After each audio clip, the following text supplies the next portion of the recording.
You won't believe what happens next. In a wild twist, Pyoe decides to disappear from Hu Ying's world to catch the mastermind behind it all. As she departs, the old man seeks Hu Ying, picks up the chrysanthemum, and hands it to her. She gazes at him. Hu Ying is more convinced that the old man is her bridge, and he knows her mistake but won't spoil this hard-won joy. So, on this day, the old man finds Hu Ying and gives her a pot of yellow roses, acting like a romantic old flame. As Hu Ying wonders about the yellow roses' origin, a gunshot rings out in the square. The old man's identity is exposed, and the assassins have sent someone after him. And just then, Pyoe sees all this from upstairs. Without hesitation, she pulls the trigger to protect her beloved girl, and the old man starts. In a flash, the assassins are falling fast. One hides behind a turret, ready to ambush the old man. Pyoe bravely fires, hitting the old man's arm just in time to save him. But poor Hu Ying ends up taking the bullet. Though Hu Ying survived, the gunshot and shock left her mute. The old man then mysteriously vanished. Watching Hu Ying grow thinner day by day, Pyoe's heart aches. She finally gathers the courage to ask Hu Ying to paint her portrait. At that moment, Hu Ying's mind was full of the old man, so she painted Pyoe to resemble him. Pyoe left with a sad face. Even so, she still silently guards Hu Ying, taking her home each night. They walk in silence, accompanied by classical music. Hu Ying knows Pyoe loves her, yet her heart is with the old man. To avoid hurting Pyoe, she decides to speak up. So she invites Pyoe to dinner that night. Pyoe shows up with a basket of kitchenware, hoping to let her know she's quite the culinary expert. But Hu Ying hands her a card. I love your art, and I want to be your friend, although her heart is filled with bittersweet feelings. Though she can only be a friend to Hu Ying, Pyoe finds contentment in that. To help Hu Ying find the old man, she takes her to meet the old man's boss. The boss heard the old man returned home and might never come back. Hu Ying acted indifferent, but broke down crying once home. Pyoe wants to comfort her, but feels powerless, just watching her beloved woman cry for someone else. The next day, Pyoe bought a nice spoon for Hu Ying to cheer her up, but she remained lost in her world. While Hu Ying is brewing coffee, the doorbell suddenly rings. It's the long-lost old man. Hu Ying is over the moon. But the old man, looking remorseful, tells her, I've been lying to you again during this time. I'm actually a cop. Everything I did was just a misunderstanding. After that, he hurriedly apologizes and vanishes mysteriously. Heartbroken, Hu Ying can't speak. She helplessly pounds the door, hearing her own despair. Pyoe's heart pleads for her. She wants to comfort Hu Ying, but fears breaking her heart again, so she walks away to uncover the assassin who hurt him. The old man decides to place an order for his own demise.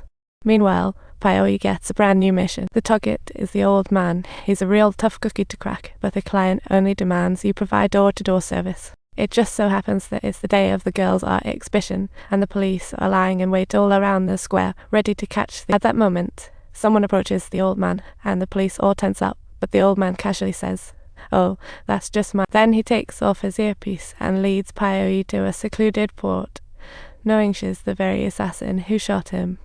Pyoe firmly insists, you need to go to the art exhibition today. You should be with the girl, not a blood-stained assassin. Subtitles. At this particular moment, the elderly man gradually comes to realize that the individual standing in front of him is actually the bridge repairman the girl has been eagerly waiting for. Ultimately, however, it is the old man's superior who arrives at the art exhibition. The boss tells Hu Ying Dad died in today's mission. She wails as if her world has fallen apart. Afterwards, Pyoe stayed with Hu Ying until today, a year later, when she paid tribute to her father. She accidentally learns from the old man's boss before he died. The old man met a friend, but we can't find any trace of him. The only clue is that the music in his car was changed to classical. Upon hearing this, Hu Ying seems to piece things together. She sneaks into Pyoe's house, where she finds a suitcase in a corner containing a gun and 2 photographs. The photos show the old man and his boss. Fueled by anger, Hu Ying confronts Pyoe, who remains unfazed. Hu Ying aims the pistol at Pyoe, demanding answers. But before she knows it, she faints. Subtitles. When Hu Ying awakens once more, the first thing that catches her eye is an oil painting of chrysanthemums, the very same one she had previously gifted to the bridge. Then she spots a note left on the table that reads, "I'm doing fine, even though it's a kind of pain. Thank you for giving me the chance to be by your side.